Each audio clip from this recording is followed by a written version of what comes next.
একটি সোজা দাগ দেয়া আছে, এর নিচে আমরা আরো একটি সোজা দাগ দিব এবং আরো একটি এবং আরো একটি, মোট 4টি দাগ হলো। এরপর আশা করছি আপনারা এই দাগটা সহজেই আঁকতে পারবেন। দেখুন এভাবে ভাঁজ ভাঁজ করে দাগের সাথে আমরা মিলে দিব।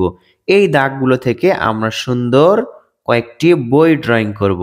বই টেবিলে গোছানো রাখা আছে এরকমটা। এবার দেখুন এই কর্নার থেকে একটু ভাঁজ করে সোজা দাগই উপর দিকে তুলে দিব। এরপর দেখুন এখান থেকে এটা সোজা একটা দাগ আঁকবো এবং এখান থেকে এই দাগের সাথে আমরা মিলে দিব। এই বরাবর এখান থেকেও একটা দাগ আমরা এখানে নিয়ে আসব। দেখুন কল্পনা করুন এখানে একটা সোজা দাগ আছে, এই দাগটা হালকা করে দিব, এটা মেশাতে হবে আমাদের।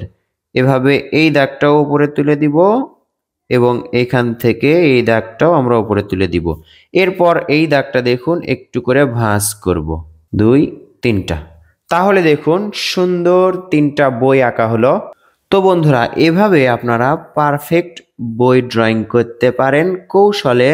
আমরা শেখাই ছোটদের ড্রয়িং, সোনামণিদের ড্রয়িং, তারা ভিডিও দেখবে এবং নিজেরাই আঁকা শিখবে। তাই আপনিও আমাদের এই চ্যানেলটি ঘুরে আসুন, অথবা আপনার প্রিয় সোনামণি থেকে থাকলে তাদের উদ্দেশ্যে এই পেজটি বা চ্যানেলটি সাবস্ক্রাইব বা ফলো করে রাখুন।